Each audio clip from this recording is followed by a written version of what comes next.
ਖਬਰਾਂ ਦੇ ਬੁਲੇਟਿਨ ਦੇ ਸਪਾਂਸਰ ਨੇ ਰੀਅਲਟਰ ਗੁਰਜਤਿੰਦਰ ਸਿੰਘ ਰੰਧਾਵਾ। ਹਰ ਤਰ੍ਹਾਂ ਦੀ ਪ੍ਰਾਪਰਟੀ ਖਰੀਦਣ ਤੇ ਵੇਚਣ ਲਈ ਤੁਸੀਂ ਕਾਲ ਕਰ ਸਕਦੇ ਹੋ। ਸਤਿ ਸ਼੍ਰੀ ਅਕਾਲ, ਤੁਸੀਂ ਦੇਖ ਰਹੇ ਹੋ ਪੰਜਾਬ ਮਿਲ USA ਟੀਵੀ ਤੇ ਮੈਂ ਸੁਰਵੇ। ਖਬਰਾਂ ਦੇ ਇਸ ਬੁਲੇਟਿਨ 'ਚ ਤੁਹਾਡਾ ਬਹੁਤ-ਬਹੁਤ ਸਵਾਗਤ ਹੈ। ਪੇਸ਼ ਹਨ ਦੇਸ਼ ਵਿਦੇਸ਼ ਦੀਆਂ ਕੁਝ ਖਾਸ ਤੇ ਚੋਣਵੀਆਂ ਖਬਰਾਂ। ਅਮਰੀਕਾ ਨੇ ਇਨ੍ਹਾਂ ਰਾਜਾਂ 'ਚ ਪੜਨ ਤੋਂ ਬਾਅਦ ਆਸਾਨੀ ਦੇ ਨਾਲ ਮਿਲਦਾ ਹੈ H1B ਵੀਜ਼ਾ। 50 ਹਵਾਈ ਉਡਾਨਾਂ ਨੂੰ ਬੰਬ ਦੇ ਨਾਲ ਉਡਾਉਣ ਦੀਆਂ ਧਮਕੀਆਂ। ਲਾਤੀਨੀ ਵੋਟਰਾਂ ਤੱਕ ਪਹੁੰਚਣ ਲਈ ਜ਼ੋਰ ਲਾਉਣ ਲੱਗੇ ਟਰੰਪ ਅਤੇ ਹੈਰਿਸ। ਅਮਰੀਕਾ ਹੋ ਜਾਵੇਗਾ ਦਿਵਾਲੀਆ ਐਲਨ ਮਸਕ। ਰਿਪੁਦਮਨ ਮਲਿਕ ਦੇ ਕਾਤਲਾਂ ਨੇ ਦੋਸ਼ ਕਬੂਲੇ। ਭਾਰਤ ਤੇ ਪਾਕਿਸਤਾਨ ਨੇ ਸ੍ਰੀ ਕਰਤਾਰਪੁਰ ਸਾਹਿਬ ਲਾਂਘੇ ਬਾਰੇ ਸਮਝੌਤਾ ਨਿਭਾਇਆ। ਹੁਣ ਇਹਨਾਂ ਖਬਰਾਂ ਦਾ ਵਿਸਤਾਰ। ਇਸ ਦੇ ਨਾਲ ਹੀ ਦੇਸ਼ ਵਿਦੇਸ਼ ਨਾਲ ਜੁੜੀਆਂ ਹੋਈਆਂ तमाम ਖਬਰਾਂ।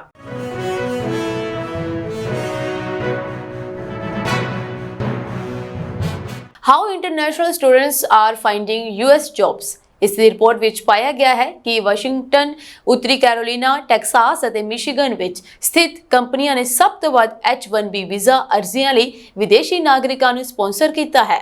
2023 ਵਿੱਚ ਅਮਰੀਕਾ ਵਿੱਚ H1B ਵੀਜ਼ਾ ਲਈ ਵਿਦੇਸ਼ੀ ਵਿਦਿਆਰਥੀਆਂ ਨੂੰ ਸਪਾਂਸਰ ਕਰਨ ਵਿੱਚ 3 ਰਾਜਾਂ ਦੀਆਂ ਕੰਪਨੀਆਂ ਸਭ ਤੋਂ ਅੱਗੇ ਹਨ। ਇਨ੍ਹਾਂ ਰਾਜਾਂ ਵਿੱਚ ਕੈਲੀਫੋਰਨੀਆ, ਟੈਕਸਾਸ ਅਤੇ ਨਿਊਯਾਰਕ ਸ਼ਾਮਲ ਹਨ। ਦੇਸ਼ ਭਰ ਵਿੱਚ H1B ਵੀਜ਼ਾ ਲਈ ਸਪਾਂਸਰ ਕੀਤੇ ਗਏ ਵਿਦੇਸ਼ੀਆਂ ਦੀ ਗਿਣਤੀ ਦਾ 39% ਹਿੱਸਾ ਕੈਲੀਫੋਰਨੀਆ, ਟੈਕਸਾਸ ਅਤੇ ਨਿਊਯਾਰਕ ਦੀਆਂ ਕੰਪਨੀਆਂ ਦਾ ਹੈ। ਜੇਕਰ ਮੈਸੇਚਿਉਸੇਟਸ, ਵਰਜੀਨੀਆ ਅਤੇ ਮਿਸ਼ੀਗਨ ਨੂੰ ਵੀ ਇਸ ਵਿੱਚ ਸ਼ਾਮਲ ਕਰ ਲਿਆ ਜਾਵੇ ਤਾਂ 2023 ਵਿੱਚ ਸਪਾਂਸਰ ਹੋਣ ਵਾਲੀਆਂ ਨੌਕਰੀਆਂ ਵਿੱਚ ਇਹ 6 ਰਾਜ 50% ਹਨ। ਇਸ ਤਰ੍ਹਾਂ ਇਹ ਕੁਝ ਅਜਿਹੇ ਰਾਜ ਹਨ ਜਿੱਥੇ ਜੇਕਰ ਕੋਈ ਭਾਰਤੀ ਪੜ੍ਹ ਰਿਹਾ ਹੈ ਤਾਂ ਉਸ ਲਈ ਨੌਕਰੀ ਮਿਲਣ ਤੋਂ ਬਾਅਦ H1B ਵੀਜ਼ਾ ਪ੍ਰਾਪਤ ਕਰਨਾ ਬਹੁਤ ਆਸਾਨ ਹੋ ਜਾਵੇਗਾ। ਰਿਪੋਰਟ ਵਿੱਚ ਇਹ ਦੱਸਿਆ ਗਿਆ ਹੈ ਕਿ ਨਿਊ ਮੈਕਸੀਕੋ, ਨੇਵਾਡਾ, ਕੋਲੋਰਾਡੋ, ਟੈਨੈਸੀ ਅਤੇ ਮੋਂਟਾਨਾ ਦੀਆਂ ਯੂਨੀਵਰਸਿਟੀਆਂ ਵਿੱਚ ਪੜ੍ਹ ਰਹੇ ਵਿਦੇਸ਼ੀ ਵਿਦਿਆਰਥੀਆਂ ਕੋਲ H1B ਵੀਜ਼ਾ ਦਾ ਅਨੁਪਾਤ ਸਭ ਤੋਂ ਵੱਧ ਹੈ। ਇਸ ਦਾ ਮਤਲਬ ਹੈ ਕਿ ਇਨ੍ਹਾਂ ਰਾਜਾਂ ਵਿੱਚ ਪੜ੍ਹ ਰਹੇ ਵਿਦੇਸ਼ੀ ਵਿਦਿਆਰਥੀਆਂ ਨੂੰ ਸਭ ਤੋਂ ਵੱਧ ਨੌਕਰੀਆਂ ਮਿਲ ਰਹੀਆਂ ਹਨ।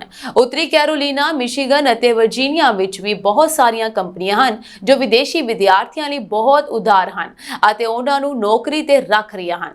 ਭਾਰਤੀਆਂ ਲਈ ਅਮਰੀਕਾ ਸ਼ੁਰੂ ਤੋਂ ਹੀ ਪਸੰਦੀਦਾ ਦੇਸ਼ ਰਿਹਾ ਹੈ। ਭਾਰਤੀ ਵਿਦਿਆਰਥੀ ਵੀ ਨੌਕਰੀ ਦੇ ਬਿਹਤਰ ਮੌਕਿਆਂ ਅਤੇ ਚੰਗੇ ਕੈਰੀਅਰ ਲਈ ਅਮਰੀਕਾ ਜਾਣ ਨੂੰ ਤਰਜੀਹ ਦਿੰਦੇ ਹਨ। ਸਾਇੰਸ, ਟੈਕਨੋਲੋਜੀ, ਇੰਜੀਨੀਅਰਿੰਗ ਅਤੇ ਮੈਥ ਦੀ ਪੜ੍ਹਾਈ ਕਰਨ ਵਾਲੇ ਵਿਦਿਆਰਥੀ ਅਮਰੀਕਾ ਨੂੰ ਇਸ ਲਈ ਚੁਣਦੇ ਹਨ ਕਿਉਂਕਿ ਇੱਥੇ ਉਹਨਾਂ ਨੂੰ 3 ਸਾਲ ਦੀ OPT ਯਾਨੀ ਵਿਕਲਪਿਕ ਪ੍ਰੈਕਟੀਕਲ ਟ੍ਰੇਨਿੰਗ ਮਿਲਦੀ ਹੈ। ਅਮਰੀਕਾ ਵਿੱਚ ਨੌਕਰੀ ਪ੍ਰਾਪਤ ਕਰਨ ਦਾ ਸਭ ਤੋਂ ਆਸਾਨ ਤਰੀਕਾ ਹੈ H1B ਵੀਜ਼ਾ ਪ੍ਰਾਪਤ ਕਰਨਾ। ਇਸ ਵੀਜ਼ੇ ਰਾਹੀਂ ਕੰਪਨੀਆਂ ਵਿਦੇਸ਼ੀ ਨਾਗਰਿਕਾਂ ਨੂੰ ਵਿਸ਼ੇਸ਼ ਕੰਮ ਲਈ ਭਰਤੀ ਕਰਦੀਆਂ ਹਨ। ਭਾਰਤ ਦੀਆਂ 50 ਘਰੇਲੂ ਤੋਂ ਕੌਮਾਂਤਰੀ ਹਵਾਈ ਉਡਾਨਾਂ ਨੂੰ ਬੰਬ ਦੇ ਨਾਲ ਉਡਾਉਣ ਦੀਆਂ ਧਮਕੀਆਂ ਮਿਲੀਆਂ ਹਨ। ਸੋਮਵਾਰ ਰਾਤ ਤੋਂ ਹੁਣ ਤੱਕ 80 ਦੇ ਕਰੀਬ ਹਵਾਈ ਉਡਾਨਾਂ ਨੂੰ ਅਜਿਹੀਆਂ ਧਮਕੀਆਂ ਮਿਲ ਚੁੱਕੀਆਂ ਹਨ। ਸੂਤਰਾਂ ਨੇ ਦੱਸਿਆ ਹੈ ਕਿ 에ਅਰ ਇੰਡੀਆ ਅਤੇ ਇੰਡੀਗੋ ਦੀਆਂ 13 ਉਡਾਨਾਂ, ਅਕਾਸਾ 에ਅਰ ਦੀਆਂ 12 ਤੋਂ ਵੱਧ ਉਡਾਨਾਂ ਅਤੇ ਵਿਸਤਾਰਾ ਦੀਆਂ 11 ਉਡਾਨਾਂ ਨੂੰ ਧਮਕੀਆਂ ਮਿਲੀਆਂ ਹਨ, ਜਦਕਿ ਸੋਮਵਾਰ ਰਾਤ ਨੂੰ 에ਅਰ ਇੰਡੀਆ, ਇੰਡੀਗੋ ਤੇ ਵਿਸਤਾਰਾ ਦੀਆਂ 10 ਉਡਾਨਾਂ ਨੂੰ ਧਮਕੀਆਂ ਮਿਲੀਆਂ ਸਨ।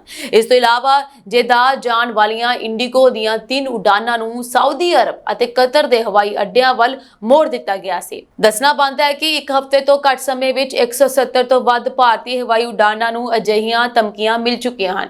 ਅਕਾਸਾ 에ਅਰ ਦੇ ਬੁਲਾਰੇ ਨੇ ਕਿਹਾ ਹੈ ਕਿ ਉਹਨਾਂ ਦੀਆਂ ਕੁਝ ਹਵਾਈ ਉਡਾਨਾਂ ਨੂੰ ਸੁਰੱਖਿਆ ਚੇਤਾਵਨੀਆਂ ਮਿਲੀਆਂ ਹਨ ਅਤੇ ਉਹਨਾਂ ਦੀ 에ਅਰਲਾਈਨ ਸਥਾਨਕ ਅਧਿਕਾਰੀਆਂ ਦੇ ਨਾਲ ਤਾਲਮੇਲ ਕਰਕੇ ਸੁਰੱਖਿਆ ਪ੍ਰਕਿਰਿਆਵਾਂ ਦੀ ਪਾਲਣਾ ਕਰ ਰਹੀ ਹੈ। ਉਹਨਾਂ ਨੇ ਦੱਸਿਆ ਕਿ ਧਮਕੀਆਂ ਮਿਲਣ ਮਗਰੋਂ ਹਵਾਈ ਜਹਾਜ਼ਾਂ ਦੀ ਜਾਂਚ ਕੀਤੀ ਗਈ ਪਰ ਕੋਈ ਸ਼ੱਕੀ ਵਸਤੂ ਨਹੀਂ ਮਿਲੀ।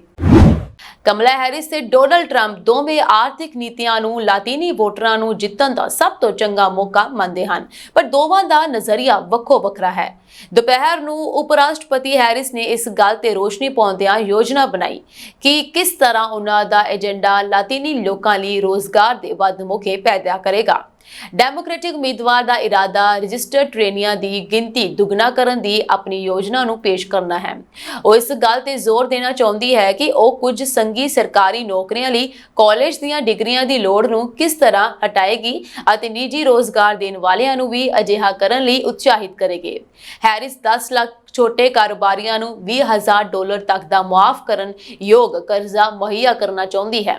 ਦੂਜੇ ਪਾਸੇ ਸਾਬਕਾ ਰਾਸ਼ਟਰਪਤੀ ਤੇ ਰਿਪਬਲਿਕਨ ਉਮੀਦਵਾਰ ਟਰੰਪ ਟਰੰਪ ਮਿਆਮੀ ਦੇ ਨੀਮ ਸ਼ਹਿਰੀ ਇਲਾਕੇ ਡੋਰਲ 'ਚ ਲਾਤੀਨੀ ਲੋਕਾਂ ਦੇ ਨਾਲ ਇੱਕ ਗੋਲ ਮੇਜ਼ ਸੰਮੇਲਨ ਕਰਕੇ ਉਹਨਾਂ ਤੱਕ ਆਪਣੀ ਪਹੁੰਚ ਬਣਾ ਰਹੇ ਹਨ। ਉਹਨਾਂ ਦੀ ਪ੍ਰਚਾਰ ਮੁਹਿੰਮ 'ਚ ਕਿਹਾ ਗਿਆ ਹੈ ਕਿ ਉਹ ਦਾਅਵਾ ਕਰਨਗੇ ਕਿ ਉਹਨਾਂ ਦੇ ਦਫ਼ਤਰ 'ਚ ਰਹਿਣ ਦੌਰਾਨ ਲਾਤੀਨੀ ਲੋਕਾਂ ਲਈ ਰੋਜ਼ਗਾਰ, ਮਜ਼ਦੂਰੀ ਤੇ ਘਰ ਦੀ ਮਾਲਕੀ 'ਚ ਵਾਧਾ ਹੋਵੇਗਾ। ਅਮਰੀਕਾ ਦੇ ਅਰਬਪਤੀ ਉਦਯੋਗਪਤੀ ਐਲਨ ਮਸਕ ਨੇ ਚੇਤਾਵਨੀ ਦਿੱਤੀ ਹੈ ਕਿ ਜੇਕਰ ਸਰਕਾਰੀ ਖਰਚਿਆਂ ਵਿੱਚ ਕਟੌਤੀ ਨਾ ਕੀਤੀ ਗਈ ਤਾਂ ਅਮਰੀਕਾ ਦਿਵਾਲੀਆ ਹੋ ਜਾਵੇਗਾ। ਮਸਕ ਨੇ ਐਕਸ ਤੇ ਯੂਐਸ ਸਰਕਾਰ ਦੇ ਕਰਜ਼ੇ ਤੇ ਆਸਮਾਨ ਛੂੰਹਦੇ ਵਿਆਜ ਭੁਗਤਾਨਾਂ ਤੇ ਟਿੱਪਣੀ ਕਰਦੇ ਹੋਏ ਕਿਹਾ ਕਿ ਜੇ ਸਰਕਾਰੀ ਖਰਚਿਆਂ ਵਿੱਚ ਕਟੌਤੀ ਨਾ ਕੀਤੀ ਗਈ ਤਾਂ ਬਹੁਤ ਜ਼ਿਆਦਾ ਕਰਜ਼ ਲੈਣ ਵਾਲੇ ਵਿਅਕਤੀ ਵਾਂਗ ਅਮਰੀਕਾ ਵੀ ਦਿਵਾਲੀਆ ਹੋ ਜਾਵੇਗਾ। ਕਰਜ਼ੇ ਤੇ ਵਿਆਜ ਤੇਜ਼ੀ ਨਾਲ ਸਾਰੇ ਟੈਕਸ ਮਾਲੀਏ ਨੂੰ ਜਜ਼ਬ ਕਰ ਰਿਹਾ ਹੈ, ਜਿਸ ਨਾਲ ਦੇਸ਼ ਲਈ ਕੁਝ ਵੀ ਨਹੀਂ ਬਚੇਗਾ। ਗੌਰਤਲਬ ਹੈ ਕਿ ਮਈ ਵਿੱਚ ਅਮਰੀਕੀ ਕਾਂਗਰਸ ਦੇ ਬਜਟ ਦਫ਼ਤਰ ਨੇ ਇੱਕ ਰਿਪੋਰਟ ਪ੍ਰਕਾਸ਼ਿਤ ਕੀਤੀ ਸੀ, ਜਿਸ ਅਨੁਸਾਰ ਅਗਲੇ 30 ਸਾਲਾਂ ਵਿੱਚ ਦੇਸ਼ ਦਾ ਰਾਸ਼ਟਰੀ ਕਰਜ਼ ਵੱਧ ਕੇ ਕੁੱਲ ਘਰੇਲੂ ਉਤਪਾਦ ਦਾ 167% ਹੋ ਜਾਵੇਗਾ, ਜਦਕਿ ਇਹ ਆંકੜਾ GDP ਦੇ 250% ਤੱਕ ਵਧਣ ਦੇ ਜ਼ੋਖਮ ਤੋਂ ਇਨਕਾਰ ਨਹੀਂ ਕਰਦਾ। ਆਗਾਮੀ ਅਮਰੀਕੀ ਰਾਸ਼ਟਰਪਤੀ ਚੋਣਾਂ ਵਿੱਚ ਰਾਸ਼ਟਰੀ ਕਰਜ਼ਾ ਸਭ ਤੋਂ ਵੱਧ ਚਰਚਾ ਵਾਲੇ ਵਿਸ਼ਿਆਂ ਵਿੱਚੋਂ ਇੱਕ ਹੈ। ਚੋਣ 5 ਨਵੰਬਰ ਨੂੰ ਹੋਵੇਗੀ, ਜਿਸ ਵਿੱਚ ਡੈਮੋਕ੍ਰੈਟਿਕ ਪਾਰਟੀ ਦੀ ਨੁਮਾਇੰਦਗੀ ਉਪ ਰਾਸ਼ਟਰਪਤੀ ਕਮਲਾ ਹੈਰਿਸ ਅਤੇ ਰਿਪਬਲਿਕਨ ਪਾਰਟੀ ਦੀ ਨੁਮਾਇੰਦਗੀ ਸਾਬਕਾ ਰਾਸ਼ਟਰਪਤੀ ਡੋਨਾਲਡ ਟਰੰਪ ਕਰਨਗੇ। ਸਰੀ ਵਿਚਲੀਆਂ ਖਾਲਸਾ ਵਿਦਿਅਕ ਸੰਸਥਾਵਾਂ ਦੇ ਬਾਣੀ ਅਤੇ ਖਾਲਸਾ ਕ੍ਰੈਡਿਟ ਯੂਨੀਅਨ ਦੇ ਵੱਡੇ ਹਿੱਸੇਦਾਰ ਰਿਪੂ ਦਮਨ ਸਿੰਘ ਮਲਿਕ ਦੇ ਜੁਲਾਈ 2022 ਚ ਕੀਤੇ ਕਤਲ ਦੇ ਮਾਮਲੇ ਵਿੱਚ ਬ੍ਰਿਟਿਸ਼ ਕੋਲੰਬੀਆ ਸੁਪਰੀਮ ਕੋਰਟ ਵਿੱਚ ਸੁਣਵਾਈ ਹੋਈ, ਜਿਸ ਦੌਰਾਨ ਦੋ ਮੁਲਜ਼ਮਾਂ ਟੈਨਰ ਫੋਕਸ ਅਤੇ ਜੋਸ ਨੇ ਆਪਣੇ ਤੇ ਲੱਗੇ ਦੋਸ਼ ਕਬੂਲੇ ਹਨ। ਇਨ੍ਹਾਂ ਮੁਲਜ਼ਮਾਂ ਨੂੰ ਕਤਲ ਤੋਂ 3 ਮਹੀਨੇ ਬਾਅਦ ਹੀ ਗ੍ਰਿਫਤਾਰ ਕੀਤਾ ਗਿਆ ਸੀ ਤੇ ਉਦੋਂ ਤੋਂ ਉਹ ਨਜ਼ਰਬੰਦ ਹਨ। ਪੁਲਿਸ ਨੇ ਇਨ੍ਹਾਂ ਦੋਹਾਂ ਖਿਲਾਫ ਪਹਿਲਾ ਦਰਜਾ ਕਤਲ ਦੇ ਦੋਸ਼ ਹੇਠ ਕੇਸ ਦਰਜ ਕੀਤਾ ਸੀ, ਜਿਸ ਨੂੰ ਪੁਲਿਸ ਨੇ ਸੁਣਵਾਈ ਤੋਂ ਪਹਿਲਾਂ ਦੂਜੇ ਦਰਜੇ ਵਿੱਚ ਬਦਲ ਦਿੱਤਾ, ਯਾਨੀ ਕਿ ਅਚਾਨਕ ਕਤਲ ਵਾਲੇ ਦਰਜੇ 'ਚ ਬਦਲ ਦਿੱਤਾ ਸੀ। ਅਦਾਲਤ ਨੇ ਮੁਲਜ਼ਮਾਂ ਨੂੰ ਸਜ਼ਾ ਸੁਣਾਈ ਜਾਣ ਦੇ ਲਈ 31 ਅਕਤੂਬਰ ਨੂੰ ਪੇਸ਼ ਹੋਣ ਦੇ ਹੁਕਮ ਦਿੱਤੇ ਹਨ। ਸੁਣਵਾਈ ਦੌਰਾਨ ਦੋਵੇਂ ਮੁਲਜ਼ਮਾਂ ਦੀ ਆਪਸ ਵਿੱਚ ਤਕਰਾਰ ਹੋ ਗਈ, ਜਿਸ ਕਾਰਨ ਪੁਲਿਸ ਨੂੰ ਦਖਲ ਦੇਣਾ ਪਿਆ। ਇਸ ਮਾਮਲੇ ਵਿੱਚ ਇਹ ਸਪਸ਼ਟ ਨਹੀਂ ਹੋਇਆ ਕਿ ਮੁਲਜ਼ਮਾਂ ਨੂੰ ਇਸ ਕੰਮ ਲਈ ਫਿਰੌਤੀ ਕਿਸ ਨੇ ਦਿੱਤੀ ਸੀ, ਕਿਉਂਕਿ ਪੁਲਿਸ ਪਹਿਲਾਂ ਤੋਂ ਮੰਨ ਕੇ ਚੱਲ ਰਹੀ ਸੀ ਕਿ ਦੋਵੇਂ ਭਾੜੇ ਤੇ ਕਾਤਲ ਹਨ। ਇਸ ਮਾਮਲੇ ਵਿੱਚ ਸਪਸ਼ਟ ਨਹੀਂ ਹੋਇਆ ਹੈ ਕਿ ਮੁਲਜ਼ਮਾਂ ਨੂੰ ਇਸ ਕੰਮ ਲਈ ਫਿਰੌਤੀ ਕਿਸ ਨੇ ਦਿੱਤੀ ਸੀ, ਕਿਉਂਕਿ ਪੁਲਿਸ ਪਹਿਲਾਂ ਤੋਂ ਮੰਨ ਕੇ ਚੱਲ ਰਹੀ ਸੀ ਕਿ ਦੋਵੇਂ ਭਾੜੇ ਦੇ ਕਾਤਲ ਹਨ ਤੇ ਉਹਨਾਂ ਨੇ ਇਹ ਕਤਲ ਫਿਰੌਤੀ ਲੈ ਕੇ ਕੀਤਾ। ਪਰ ਪੁਲਿਸ ਵੱਲੋਂ ਕਤਲ ਦੀ ਡਿਗਰੀ ਬਦਲਣ ਤੋਂ ਬਾਅਦ ਚਰਚਾਵਾਂ ਚੱਲਦੀਆਂ ਰਹੀਆਂ। ਦੱਸਣਾ ਬਣਦਾ ਹੈ ਕਿ ਕੈਨੇਡਾ ਵਿੱਚ ਦੋਸ਼ ਕਬੂਲ ਕੀਤੇ ਜਾਣ ਤੇ ਸਜ਼ਾ ਵਿੱਚ ਵੀ ਕਟੌਤੀ ਕੀਤੀ ਜਾਂਦੀ ਹੈ। ਸ਼ਹਿਰ ਦੇ ਵੱਡੇ ਕਾਰੋਬਾਰੀਆਂ ਵਿੱਚ ਗਿਣੇ ਜਾਂਦੇ ਰਿਪੂ ਦਮਨ ਸਿੰਘ ਮਲਿਕ ਉੱਤੇ 1985 ਵਿੱਚ 에ਅਰ ਇੰਡੀਆ ਬੰਬ ਕਾਂਡ ਦੀ ਸਾਜ਼ਿਸ਼ ਤੇ ਦੋਸ਼ ਲੱਗੇ ਸਨ, ਪਰ ਗਵਾਹਾਂ ਦੇ ਮੁਕਰਨ ਕਾਰਨ ਉਹ ਬਰੀ ਹੋ ਗਿਆ ਸੀ। ਇਹ ਜਹਾਜ਼ ਅੰਧ ਮਹਾਸਾਗਰ ਵਿੱਚ ਡਿੱਗ ਗਿਆ ਸੀ ਤੇ ਇਸ ਹਾਦਸੇ ਵਿੱਚ 339 ਯਾਤਰੀ ਦੇ ਅਮਲਾ ਮਾਰਿਆ ਗਿਆ ਸੀ। ਇਸ ਤੋਂ ਇਲਾਵਾ ਮਲਿਕ ਉੱਤੇ 2020 ਵਿੱਚ ਗੁਰੂ ਗ੍ਰੰਥ ਸਾਹਿਬ ਨੂੰ ਆਪਣੇ ਛਾਪੇਖਾਨੇ ਵਿੱਚ ਛਾਪਣ ਦੇ ਦੋਸ਼ ਲੱਗੇ ਸਨ। ਉਸ ਸਾਲ ਉਸ ਨੂੰ ਭਾਰਤ ਦੀ ਕਾਲੀ ਸੂਚੀ ਚੋਂ ਕੱਢਿਆ ਗਿਆ ਤੇ ਉਸ ਨੇ ਭਾਰਤ ਯਾਤਰਾ ਮੌਕੇ ਪ੍ਰਧਾਨ ਮੰਤਰੀ ਨਰਿੰਦਰ ਮੋਦੀ ਦੇ ਨਾਲ ਮੁਲਾਕਾਤ ਕੀਤੀ ਸੀ। ਪ੍ਰਧਾਨ ਮੰਤਰੀ ਮੋਦੀ ਵੱਲੋਂ ਉਸ ਨੂੰ ਦਿੱਤੇ ਗਏ ਪ੍ਰਸ਼ੰਸਾ ਪੱਤਰ ਦੀ ਕਾਫੀ ਚਰਚਾ ਹੁੰਦੀ ਰਹੀ ਸੀ। ਭਾਰਤੀ ਵਿਦੇਸ਼ ਮੰਤਰਾਲੇ ਨੇ ਦੱਸਿਆ ਕਿ ਭਾਰਤ ਅਤੇ ਪਾਕਿਸਤਾਨ ਨੇ ਅਗਲੇ 5 ਸਾਲਾਂ ਦੇ ਲਈ ਸ੍ਰੀ ਕਰਤਾਰਪੁਰ ਸਾਹਿਬ ਲਾਂਘੇ ਬਾਰੇ ਸਮਝੌਤਾ ਨਵਿਆ ਦਿੱਤਾ ਹੈ। ਵਿਦੇਸ਼ ਮੰਤਰਾਲੇ ਨੇ ਦੱਸਿਆ ਕਿ ਪਾਕਿਸਤਾਨ ਵੱਲੋਂ ਪ੍ਰਤੀ ਸ਼ਰਧਾਲੂ $20 ਸਰਵਿਸ ਚਾਰਜ ਲਿਆ ਜਾਂਦਾ ਹੈ ਤੇ ਭਾਰਤ ਨੇ ਗੁਆਂਢੀ ਮੁਲਕ ਨੂੰ ਇਹ ਫੀਸ ਮੁਆਫ ਕਰਨ ਦੀ ਮੁੜ ਅਪੀਲ ਕੀਤੀ ਹੈ। ਵਿਦੇਸ਼ ਮੰਤਰੀ ਐਸ ਜਯਸ਼ੰਕਰ ਨੇ ਐਕਸ ਤੇ ਇੱਕ ਪੋਸਟ ਵਿੱਚ ਲਿਖਿਆ, ਪ੍ਰਧਾਨ ਮੰਤਰੀ ਨਰਿੰਦਰ ਮੋਦੀ ਸਰਕਾਰ ਸਿੱਖ ਭਾਈਚਾਰੇ ਨੂੰ ਉਹਨਾਂ ਦੇ ਪਵਿੱਤਰ ਸਥਾਨਾਂ ਤੱਕ ਰਸਾਈ ਦੀ ਸਹੂਲਤ ਜਾਰੀ ਰੱਖੇਗੀ। ਇਸ ਤੋਂ ਇਲਾਵਾ ਵਿਦੇਸ਼ ਮੰਤਰਾਲੇ ਨੇ ਕਿਹਾ, ਸ੍ਰੀ ਕਰਤਾਰਪੁਰ ਸਾਹਿਬ ਲਾਂਘੇ ਤੇ ਸਮਝੌਤਾ 5 ਹੋਰ ਸਾਲਾਂ ਦੇ ਲਈ ਨਵਿਆਇਆ ਗਿਆ ਹੈ। ਜ਼ਿਕਰਯੋਗ ਹੈ ਕਿ ਭਾਰਤ ਤੇ ਪਾਕਿਸਤਾਨ ਦਰਮਿਆਨ 24 ਅਕਤੂਬਰ 2019 ਨੂੰ ਸਮਝੌਤਾ ਹੋਇਆ ਸੀ, ਜਿਸ ਤਹਿਤ ਭਾਰਤ ਤੋਂ ਸ਼ਰਧਾਲੂਆਂ ਨੂੰ ਕਰਤਾਰਪੁਰ ਸਾਹਿਬ ਲਾਂਘੇ ਰਾਹੀਂ ਪਾਕਿਸਤਾਨ ਦੇ ਗੁਰਦੁਆਰਾ ਦਰਬਾਰ ਸਾਹਿਬ ਕਰਤਾਰਪੁਰ ਨਾਰੋਵਾਲ ਦੀ ਯਾਤਰਾ ਦੀ ਸਹੂਲਤ ਦਿੱਤੀ ਗਈ ਸੀ। ਪੰਜਾਬ ਅਤੇ ਹਰਿਆਣਾ ਹਾਈ ਕੋਰਟ ਨੇ ਇੱਕ ਅਹਿਮ ਫੈਸਲੇ ਵਿੱਚ ਇੱਕ ਅਪਰਾਧਿਕ ਮਾਮਲੇ ਦੇ ਇੱਕ ਗਵਾਹ ਨੂੰ ਅਮਰੀਕਾ ਤੋਂ WhatsApp ਵੀਡੀਓ ਕਾਲ ਰਾਹੀਂ ਆਪਣਾ ਬਿਆਨ ਦਰਜ ਕਰਵਾਉਣ ਦੀ ਇਜਾਜ਼ਤ ਦੇ ਦਿੱਤੀ ਹੈ। ਇਹ ਮਾਮਲਾ ਹੇਠਲੀ ਅਦਾਲਤ ਚੋਂ ਲੰਘਦਾ ਹੋਇਆ ਹਾਈ ਕੋਰਟ 'ਚ ਪਹੁੰਚਿਆ, ਜਿੱਥੇ ਦੋਸ਼ੀਆਂ ਨੇ ਹੇਠਲੀ ਅਦਾਲਤ ਦੇ ਹੁਕਮਾਂ ਨੂੰ ਚੁਣੌਤੀ ਦਿੱਤੀ।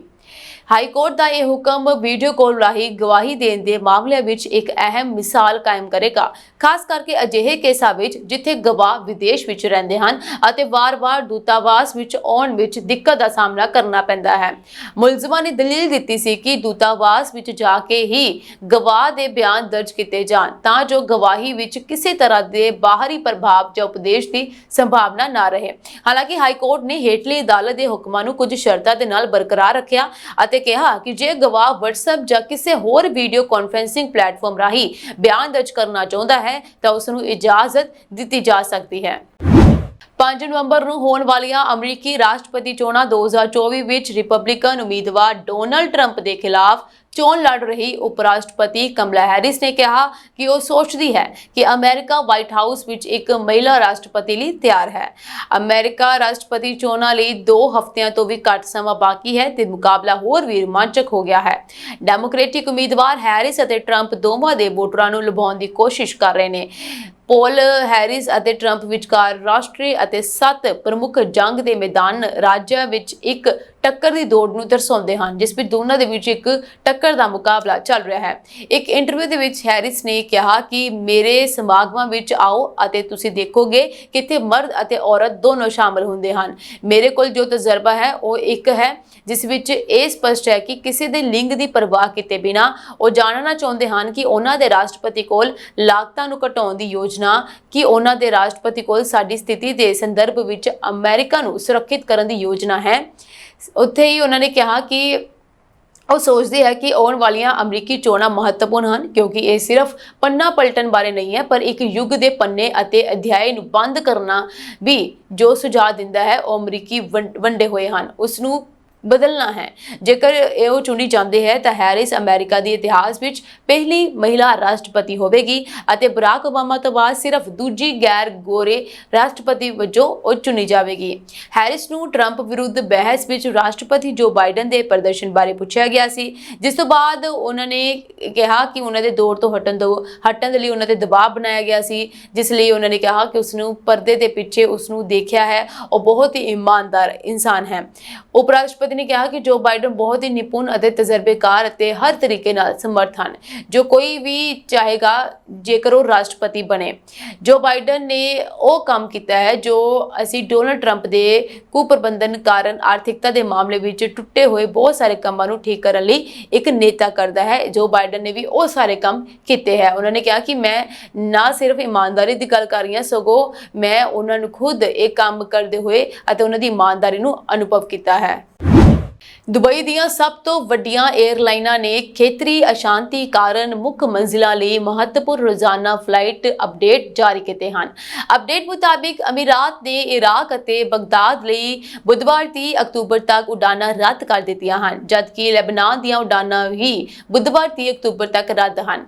ਇਰਾਕ ਵਿੱਚ ਬਸਰਾ ਲਈ ਉਡਾਨਾਂ ਵੀਰਵਾਰ 17 ਅਕਤੂਬਰ ਨੂੰ ਮੁੜ ਸ਼ੁਰੂ ਹੋ ਗਈਆਂ ਹਨ ਅਤੇ ਉਡਾਨ ਭਰਨ ਵਾਲਾ ਕੋਈ ਵੀ ਵਿਅਕਤੀ ਤਹਿਰਾਨ, ਬਗਦਾਦ ਜਾਂ ਅਰਬਿਲ ਦੇ ਅੰਤਿਮ ਮੰਜ਼ਿਲ ਨਾਲ ਫਲਾਈ ਦੁਬਈ ਨਾਲ ਨਿਰਧਾਰਤ ਸਮੇਂ ਤੇ ਉਡਾਨ ਭਰ ਰਿਹਾ ਹੈ। ਇਸ ਮਹੀਨੇ ਦੇ ਸ਼ੁਰੂ ਵਿੱਚ ਦੁਬਈ ਇੰਟਰਨੈਸ਼ਨਲ 에ਅਰਪੋਰਟ ਤੋਂ ਬਹਿਰੀਨ, ਕੁਵੈਤ ਅਤੇ ਮਸਕਟ ਲਈ ਫਲਾਈਟਾਂ ਵੀ ਰੱਦ ਕੀਤੀਆਂ ਗਈਆਂ ਸਨ, ਪਰ ਇਹ ਸਾਰੀਆਂ ਆਮ ਸੇਵਾਵਾਂ ਤੇ ਵਾਪਸ ਆ ਗਈਆਂ ਹਨ। ਯਾਤਰੀਆਂ ਲਈ ਗਾਈਡਲਾਈਨ ਜਾਰੀ ਕੀਤੀ ਗਈ ਹੈ ਕਿ ਹਵਾਈ ਅੱਡੇ ਤੇ ਪਹੁੰਚਣ ਤੋਂ ਪਹਿਲਾਂ ਉਹ 에ਅਰਲਾਈਨ ਦੀ ਵੈਬਸਾਈਟ ਤੇ ਆਪਣੀਆਂ ਉਡਾਨਾਂ ਦੀ ਸਥਿਤੀ ਦੀ ਜਾਂਚ ਕਰਨ। ਦੁਬਈ ਅਤੇ ਬੈਰੂਤ, ਲੈਬਨਾਨ ਵਿਚਕਾਰ ਐਮੀਰੇਟਸ ਦੀਆਂ ਉਡਾਨਾਂ ਵੀਰਵਾਰ 31 ਅਕਤੂਬਰ ਤੱਕ ਰੱਦ ਰਹਿਣਗੀਆਂ।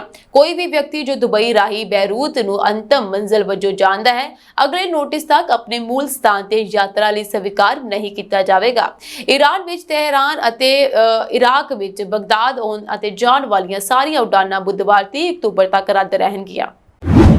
ਅਮਰੀਕੀ ਖੁਫੀਆ ਅਧਿਕਾਰੀਆਂ ਨੇ ਸ਼ੱਕ ਜ਼ਾਹਰ ਕੀਤਾ ਹੈ ਕਿ ਰੂਸ, ਚੀਨ ਅਤੇ ਈਰਾਨ 5 ਨਵੰਬਰ ਨੂੰ ਦੇਸ਼ 'ਚ ਹੋਣ ਵਾਲੀਆਂ ਚੋਣਾਂ ਤੋਂ ਪਹਿਲਾਂ ਅਮਰੀਕੀਆਂ ਨੂੰ ਵੰਡ ਕੇ ਅਤੇ ਚੋਣਾਂ ਤੋਂ ਬਾਅਦ ਹਿੰਸਾ ਭੜਕਾਉਣ ਦੀ ਕੋਸ਼ਿਸ਼ ਕਰ ਰਹੇ ਹਨ। ਖੁਫੀਆ ਅਧਿਕਾਰੀਆਂ ਨੇ ਅਮਰੀਕੀ ਚੋਣਾਂ ਦੀ ਸੁਰੱਖਿਆ ਬਾਰੇ ਪੱਤਰਕਾਰਾਂ ਨੂੰ ਜਾਣਕਾਰੀ ਦਿੰਦੇ ਹੋਏ ਇੱਕ ਖਦਸ਼ਾ ਪ੍ਰਗਟਾਇਆ। ਉਹਨਾਂ ਨੇ ਕਿਹਾ ਕਿ ਵਿਦੇਸ਼ੀ ਤਾਕਤਾਂ ਆਪਣੇ ਇਰਾਦਿਆਂ ਦੀ ਪੂਰਤੀ ਲਈ ਹਿੰਸਾ ਫੈਲਾਉਣ ਦੀਆਂ ਧਮਕੀਆਂ ਅਤੇ ਪ੍ਰੋਪੇਗੈਂਡਾ ਦੀ ਵਰਤੋਂ ਕਰ ਸਕਦੀਆਂ ਹਨ। ਇਹ ਤਾਕਤਾਂ ਅਨਿਸ਼ਚਿਤਤਾ ਪੈਦਾ ਕਰਕੇ ਚੋਣ ਪ੍ਰਕਿਰਿਆ ਨੂੰ ਪ੍ਰਭਾਵਿਤ ਕਰਨਾ ਚਾਹੁੰਦੀਆਂ ਹਨ। ਉਹਨਾਂ ਨੇ ਕਿਹਾ ਕਿ ਵਿਦੇਸ਼ੀ ਤਾਕਤਾਂ ਖਾਸ ਕਰਕੇ ਰੂਸ, ਈਰਾਨ ਅਤੇ ਚੀਨ ਸਮਾਜ ਵਿੱਚ ਵਿਗਾੜ ਪੈਦਾ ਕਰਨ ਤੇ ਤੁਲਿਆ ਹੋਇਆ ਹਨ। ਨੈਸ਼ਨਲ ਇੰਟੈਲੀਜੈਂਸ ਦਫ਼ਤਰ ਦੇ ਡਾਇਰੈਕਟਰ ਦੇ ਇੱਕ ਅਧਿਕਾਰੀ ਨੇ ਦੱਸਿਆ ਕਿ ਇਹ ਤਾਕਤਾਂ ਆਪਣੇ ਉਦੇਸ਼ ਦੀ ਪ੍ਰਾਪਤੀ ਲਈ ਇਨ੍ਹਾਂ ਗਤੀਵਿਧੀਆਂ ਵਿੱਚ ਲਗਾਤਾਰ ਸਰਗਰਮ ਹਨ। ਹਾਲਾਂਕਿ ਉਕਤ ਅਧਿਕਾਰੀ ਨੇ ਇਹ ਸਵੀਕਾਰ ਨਹੀਂ ਕੀਤਾ ਕਿ ਤਿੰਨੇ ਦੇਸ਼ ਸਾਂਝੇ ਤੌਰ ਤੇ ਇਹ ਗਤੀਵਿਧੀਆਂ ਨੂੰ ਅੰਜਾਮ ਦੇ ਰਹੇ ਹਨ। ਅਧਿਕਾਰੀਆਂ ਨੇ ਕਿਹਾ ਕਿ ਇਸ ਸਾਲ ਦੀਆਂ ਚੋਣਾਂ ਤੋਂ ਬਾਅਦ ਕਿਸੇ ਅਮਰੀਕੀ ਵਿਰੋਧੀ ਵੱਲੋਂ ਸਿਆਸੀ ਹਿੰਸਾ ਭੜਕਾਉਣ ਦਾ ਖਤਰਾ ਜ਼ਿਆਦਾ ਹੈ। 6 ਜਨਵਰੀ 2021 ਨੂੰ ਟਰੰਪ ਦੇ ਸਮਰਥਕਾਂ ਦੁਆਰਾ US ਕੈਪੀਟਲ ਤੇ ਹਮਲੇ ਨੇ ਇਹ ਵੀ ਉਜਾਗਰ ਕੀਤਾ ਕਿ ਚੋਣ ਨਤੀਜਿਆਂ ਬਾਰੇ ਕਿੰਨੀ ਆਸਾਨੀ ਦੇ ਨਾਲ ਝੂਠੇ ਅਤੇ ਗੁੰਮਰਾਹਕੁਨ ਦਾਅਵੇ ਅਸਲ ਸੰਸਾਰ ਵਿੱਚ ਘਾਤਕ ਕਾਰਵਾਈ ਨੂੰ ਸ਼ੁਰੂ ਕਰ ਸਕਦੇ ਹਨ। ਇਸ ਵਿੱਚ ਕਿਹਾ ਗਿਆ ਹੈ ਕਿ VOTING ਵਾਲੇ ਦਿਨ ਅਤੇ ਨਵੇਂ ਰਾਸ਼ਟਰਪਤੀ ਦੇ ਅਹੁਦੇ ਸੰਭਾਲਣ ਦੇ ਵਿਚਕਾਰ ਦੀ ਮਿਆਦ ਖਾਸ ਤੌਰ ਤੇ ਜ਼ੋਖਮ ਵਾਲੀ ਹੈ। ਇਸ ਦੌਰਾਨ ਗੁੰਮਰਾਹਕੁਨ ਦਾਅਵਿਆਂ ਅਤੇ ਬੇਨੀਮਾ ਦੇ ਦੋਸ਼ਾਂ ਕਾਰਨ ਚੋਣਾਂ ਵਿੱਚ ਵਿਘਨ ਪੈ ਸਕਦਾ ਹੈ। ਅਧਿਕਾਰੀਆਂ ਨੇ ਇਹ ਵੀ ਕਿਹਾ ਕਿ ਧਰੁਵੀਕਰਨ ਨੇ ਸਿਆਸੀ ਹਿੰਸਾ ਦਾ ਖਤਰਾ ਵਧਾ ਦਿੱਤਾ ਹੈ। ਅਧਿਕਾਰੀਆਂ ਨੇ ਕਿਹਾ ਕਿ ਰੂਸ, ਚੀਨ ਅਤੇ ਈਰਾਨ ਅਮਰੀਕਾ ਦੀ ਏਕਤਾ ਨੂੰ ਕਮਜ਼ੋਰ ਕਰਨਾ ਚਾਹੁੰਦੇ ਹਨ। ਅਧਿਕਾਰੀਆਂ ਨੇ ਇਹ ਵੀ ਦੱਸਿਆ ਕਿ ਈਰਾਨ ਨੇ ਗਲਤ ਜਾਣਕਾਰੀ ਅਤੇ ਮੁਹਿੰਮ ਦੀਆਂ ਈਮੇਲਾਂ ਨੂੰ ਹੈਕ ਕਰਕੇ ਟਰੰਪ ਦੀ ਮੁਹਿੰਮ ਨੂੰ ਨੁਕਸਾਨ ਪਹੁੰਚਾਉਣ ਦੀ ਕੋਸ਼ਿਸ਼ ਕੀਤੀ। ਤੁਹਾਨੂੰ ਦੱਸ ਦਈਏ ਕਿ ਇਹ ਟਰੰਪ ਪ੍ਰਸ਼ਾਸਨ ਸੀ ਜਿਸ ਨੇ ਈਰਾਨ ਦੇ ਨਾਲ ਪਰਮਾਣੂ ਸਮਝੌਤਾ ਖਤਮ ਕਰ ਦਿੱਤਾ ਸੀ।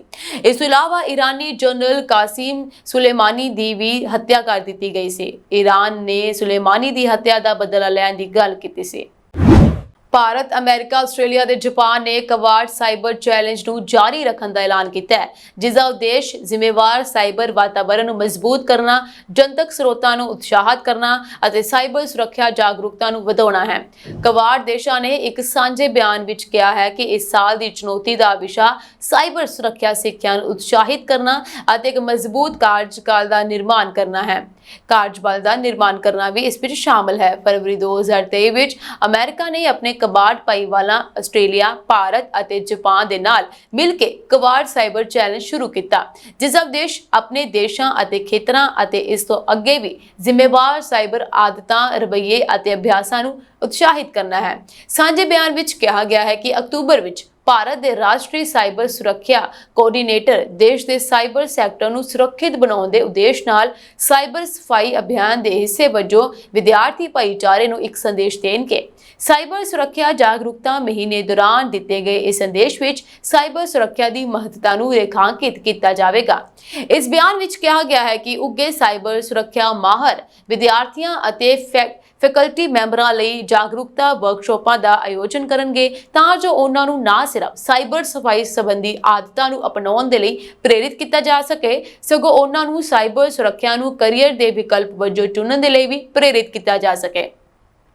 ਅਮਰੀਕਾ ਨੇ 10 ਅਕਤੂਬਰ ਨੂੰ ਵਾਈਟ ਹਾਊਸ 'ਚ ਕਵਾਡ ਸਾਈਬਰ ਚੈਲੰਜ ਇਵੈਂਟ ਦੀ ਮੇਜ਼ਬਾਨੀ ਕੀਤੀ, ਜਿਸ 'ਚ ਆਸਟ੍ਰੇਲੀਆ, ਭਾਰਤ ਅਤੇ ਜਾਪਾਨ ਦੇ ਅਧਿਕਾਰੀਆਂ ਨੇ ਸ਼ਿਰਕਤ ਕੀਤੀ।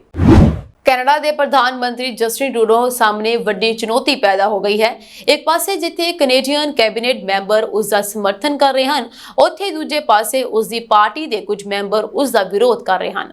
ਕੈਨੇਡਾ ਦੇ ਡਿਪਟੀ ਪ੍ਰਧਾਨ ਮੰਤਰੀ ਮੁਤਾਬਕ ਜਸਟਿਨ ਟਰੂਡੋ ਨੂੰ ਪਾਰਲੀਮੈਂਟ ਵਿੱਚ ਬਹੁ ਗਿਣਤੀ ਲਿਬਰਲਾਂ ਦਾ ਸਮਰਥਨ ਹਾਸਲ ਹੈ, ਜਦਕਿ ਕੁਝ ਲੋਕ ਬੁੱਧਵਾਰ ਨੂੰ ਉਹਨਾਂ ਨੂੰ ਅਹੁਦਾ ਛੱਡਣ ਦੇ ਲਈ ਮਨਾਉਣ ਦੀ ਉਮੀਦ ਵਿੱਚ ਉਹਨਾਂ ਦਾ ਸਾਹਮਣਾ ਕਰਨ ਦੇ ਲਈ ਤਿਆਰ ਹਨ। ਫੁੱਟਬਾਲ ਜਗਤ ਨਾਲ ਜੁੜੀ ਇੱਕ ਵੱਡੀ ਖਬਰ ਸਾਹਮਣੇ ਆਈ ਹੈ। ਜਮੈਕਾ ਵਿੱਚ ਇੱਕ ਫੁੱਟਬਾਲ ਮੈਚ ਦੌਰਾਨ ਇੱਕ ਦਿਲ ਦਹਿਲਾ ਦੇਣ ਵਾਲੀ ਘਟਨਾ ਵਾਪਰੀ। ਕਈ ਵਾਰ ਪ੍ਰਸ਼ੰਸਕ ਆਪਣੀ ਟੀਮ ਦਾ ਸਮਰਥਨ ਕਰਨ ਦੇ ਲਈ ਮੈਦਾਨ ਵਿੱਚ ਆਪਸ ਵਿੱਚ ਲੜਦੇ ਹਨ।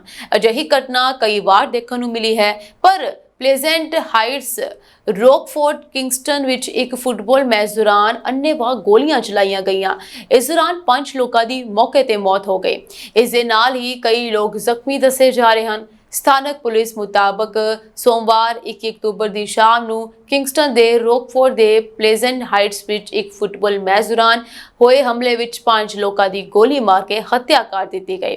ਕਿੰਗਸਟਨ ਪੂਰਬੀ ਪੁਲਿਸ ਦੇ ਮੁਖੀ ਨੇ ਇਹ ਦੱਸਿਆ ਕਿ ਗੋਲੀਬਾਰੀ ਦੀ ਘਟਨਾ ਰਾਤ 8 ਵਜੇ ਵਾਪਰੀ। ਇਸ ਦੇ ਨਾਲ ਹੀ ਇਸ ਘਟਨਾ 'ਚ ਕਿੰਨੇ ਲੋਕ ਜ਼ਖਮੀ ਹੋਏ ਹਨ, ਇਸ ਦੀ ਜਾਣਕਾਰੀ ਪੁਲਿਸ ਨੇ ਨਹੀਂ ਦਿੱਤੀ ਹੈ। ਪਲੇਜ਼ੈਂਟ ਹਾਈਟਸ ਨੂੰ ਪਹਿਲਾਂ ਵਾਰੇਕਾ ਹਿਲਸ ਵਜੋਂ ਜਾਣਿਆ ਜਾਂਦਾ ਸੀ। ਖੇਤਰ ਦਾ ਇੱਕ ਹਿੰਸਕ ਅਤੀਤ ਬੀਤ ਰਿਹਾ ਹੈ, ਖਾਸ ਤੌਰ ਤੇ ਮਾਰੂ ਗੈਂਗ ਲੜਾਈਆਂ ਕਾਰਨ ਇਹ ਥਾਂ ਬਦਨਾਮ ਹੈ। ਕਿੰਗਸਟਨ ਈਸਟਰਨ ਡਿਵੀਜ਼ਨ ਦੇ ਸੁਪਰੀਡੈਂਟ ਦੇ ਹਵਾਲੇ ਦੇ ਨਾਲ ਜਮੈਕਾ ਆਬਜ਼ਰਵਰ ਆਨਲਾਈਨ ਨੇ ਕਿਹਾ ਕਿ 7 ਲੋਕਾਂ ਨੂੰ ਗੋਲੀ ਮਾਰ ਦਿੱਤੀ ਗਈ ਅਤੇ 5 ਲੋਕਾਂ ਦੀ ਮੌਤ ਹੋ ਗਈ। ਰਿਪੋਰਟ ਵਿੱਚ ਇਹ ਵੀ ਕਿਹਾ ਗਿਆ ਕਿ ਪੁਲਿਸ ਨੇ ਗੋਲੀ ਮਾਰ ਕੇ ਮਾਰੇ ਗਏ 5 ਵਿਅਕਤੀਆਂ ਵਿੱਚੋਂ 4 ਦੀ ਪਛਾਣ ਕਰ ਲਈ ਹੈ। ਇਸ ਤੋਂ ਇਲਾਵਾ ਪੁਲਿਸ ਨੇ ਇਸ ਘਟਨਾ ਤੋਂ ਬਾਅਦ ਇਲਾਕੇ ਵਿੱਚ 48 ਘੰਟੇ ਦਾ ਕਰਫਿਊ ਲਗਾ ਦਿੱਤਾ। ਇਜ਼ਰਾਈਲ ਅਤੇ ਹਿਜ਼ਬੁੱਲਾ ਵਿਚਾਲੇ ਸੰਘਰਸ਼ ਵੱਧਦਾ ਜਾ ਰਿਹਾ ਹੈ। ਇਸ ਦੌਰਾਨ ਇਜ਼ਰਾਈਲੀ ਫੌਜ ਨੇ ਹਿਜ਼ਬੁੱਲਾ ਅੱਤਵਾਦੀ ਸਮੂਹ ਦੇ ਵਿੱਤੀ ਕੇਂਦਰ ਬਾਰੇ ਖੁਫੀਆ ਜਾਣਕਾਰੀ ਜਨਤਕ ਕੀਤੀ ਹੈ। ਇਜ਼ਰਾਈਲੀ ਫੌਜ ਨੇ ਦਾਅਵਾ ਕੀਤਾ ਹੈ ਕਿ ਹਿਜ਼ਬੁੱਲਾ ਨੇ ਬੈਰੂਤ ਵਿੱਚ ਇੱਕ ਹਸਪਤਾਲ ਦੇ ਹੇਠਾਂ ਬਣੇ ਬੰਕਰ ਵਿੱਚ ਲੱਖਾਂ ਡਾਲਰ ਦੀ ਨਕਦੀ ਅਤੇ ਸੋਨਾ ਲੁਕਾ ਕੇ ਰੱਖਿਆ ਹੈ। ਫੌਜ ਨੇ ਕਿਹਾ ਹੈ ਕਿ ਉਹ ਹਸਪਤਾਲ ਤੇ ਹਮਲਾ ਨਹੀਂ ਕਰੇਗੀ। IDF ਦੇ ਬੁਲਾਰੇ ਨੇ ਇਹ ਕਿਹਾ ਹੈ ਕਿ ਇਹ ਬੰਕਰ ਹਿਜ਼ਬੁੱਲਾ ਦੇ ਸਾਬਕਾ ਨੇਤਾ ਸੈयद ਹਸਨ ਨਸਰੱਲਾ ਦੁਆਰਾ ਬਣਾਇਆ ਗਿਆ ਸੀ, ਜਿਸ ਨੂੰ ਲੰਬੇ ਸਮੇਂ ਤੱਕ ਚੱਲਣ ਲਈ ਤਿਆਰ ਕੀਤਾ ਗਿਆ ਸੀ। ਉਹਨਾਂ ਨੇ ਕਿਹਾ ਕਿ ਇਸ ਸਮੇਂ ਬੰਕਰ ਦੇ ਅੰਦਰ ਲੱਖਾਂ ਡਾਲਰ ਨਕਦੀ ਅਤੇ ਸੋਨਾ ਹੈ। ਉਹਨਾਂ ਨੇ ਕਿਹਾ ਕਿ ਮੈਂ ਲੈਬਨਾਨੀ ਸਰਕਾਰ, ਲੈਬਨਾਨੀ ਅਧਿਕਾਰੀਆਂ ਅਤੇ ਅੰਤਰਰਾਸ਼ਟਰੀ ਸੰਗਠਨਾਂ ਨੂੰ ਅਪੀਲ ਕਰਦਾ ਹਾਂ ਕਿ ਉਹ ਹਿਜ਼ਬੁੱਲਾ ਨੂੰ ਦਹਿਸ਼ਤ ਫੈਲਾਉਣ ਅਤੇ ਇਜ਼ਰਾਈਲ ਤੇ ਹਮਲਾ ਕਰਨ ਲਈ ਇਸ ਪੈਸੇ ਦੀ ਵਰਤੋਂ ਨਾ ਕਰਨ ਦੇਣ। ਹਗਾਰੀ ਨੇ ਕਿਹਾ ਕਿ ਇਜ਼ਰਾਈਲੀ ਹਵਾਈ ਸੈਨਾ ਕੰਪਲੈਕਸ ਤੇ ਨਜ਼ਰ ਰੱਖ ਰਹੀ ਹੈ, ਹਾਲਾਂਕਿ ਅਸੀਂ ਹਸਪਤਾਲ ਤੇ ਹਮਲਾ ਨਹੀਂ ਕਰਾਂਗੇ। ਸ਼ੀਆ ਅਮਲ ਮੂਵਮੈਂਟ ਪਾਰਟੀ ਦੇ ਲੈਬਨਾਨੀ ਸੰਸਦ ਮੈਂਬਰ ਅਤੇ ਸੰਬੰਧਿਤ ਹਸਪਤਾਲ ਅਲ ਸਾਹਿਲ ਦੇ ਨਿਰਦੇਸ਼ਕ ਫਾਦੀ ਅਲਾਮੇਲ ਨੇ ਰਾਈਟਰਸ ਨੂੰ ਦੱਸਿਆ ਕਿ ਇਜ਼ਰਾਈਲ ਝੂਠੇ ਅਤੇ ਬਦਨਾਮ ਕਰਨ ਵਾਲੇ ਦਾਅਵੇ ਕਰ ਰਿਹਾ ਹੈ। ਉਹਨਾਂ ਨੇ ਲੈਬਨਾਨੀ ਫੌਜ ਨੂੰ ਕਿਹਾ ਕਿ ਉਹ ਉੱਥੇ ਜਾਣ ਅਤੇ ਦਿਖਾਉਣ ਕਿ ਉਹਨਾਂ ਦੇ ਕੋਲ ਸਿਰਫ ਆਪਰੇਟਿੰਗ ਰੂਮ, ਮਰੀਜ਼ ਅਤੇ ਇੱਕ ਮੁਰਦਾ ਘਰ ਹੈ। ਅਲਮੇ ਨੇ ਕਿਹਾ ਕਿ ਹਸਪਤਾਲ ਨੂੰ ਖਾਲੀ ਕਰਵਾਇਆ ਜਾ ਰਿਹਾ ਹੈ। ਇਜ਼ਰਾਈਲ ਦੇ ਚੀਫ ਆਫ ਜਨਰਲ ਸਟਾਫ ਨੇ ਇਹ ਕਿਹਾ ਕਿ ਐਤਵਾਰ ਅਤੇ ਸੋਮਵਾਰ ਦੀ ਰਾਤ ਨੂੰ ਜਹਾਜ਼ਾਂ ਨੇ ਅਲ ਕਰਦ ਅਲ ਹਸਨ ਨਾਲ ਸੰਬੰਧਿਤ ਲਗਭਗ 30 ਟਿਕਾਣਿਆਂ ਤੇ ਹਮਲਾ ਕੀਤਾ, ਜਿਸ ਬਾਰੇ ਇਜ਼ਰਾਈਲ ਦਾ ਕਹਿਣਾ ਹੈ ਕਿ ਇਹ ਹਿਜ਼ਬੁੱਲਾ ਦੀ ਵਿੱਤੀ ਬਾਹ ਹੈ। ਇਸ ਦੇ ਨਾਲ ਹੀ ਹਗਾਰੀ ਨੇ ਕਿਹਾ ਕਿ ਇਜ਼ਰਾਈਲ ਹਿਜ਼ਬੁੱਲਾ ਦੇ ਵਿੱਤੀ ਟੀਚਿਆਂ ਤੇ ਹਮਲਾ ਜਾਰੀ ਰੱਖੇਗਾ। ਇਹ ਸਾਂਝੀ ਦੇਸ਼ ਵਿਦੇਸ਼ ਨਾਲ ਜੁੜੀਆਂ ਹੋਈਆਂ ਕੁਝ ਖਾਸ ਤੇ ਚੋਣਵੀਆਂ ਖਬਰਾਂ ਹੋਰ ਅਪਡੇਟਸ ਨਾਲ ਜੁੜੇ ਰਹਿਣ ਦੇ ਲਈ ਤੁਸੀਂ ਬਣੇ ਰਹੋ ਪੰਜਾਬ ਮੇਲ USA TV ਦੇ ਨਾਲ। ਤੁਹਾਡੇ ਸਭ ਦਾ ਬਹੁਤ ਬਹੁਤ ਧੰਨਵਾਦ।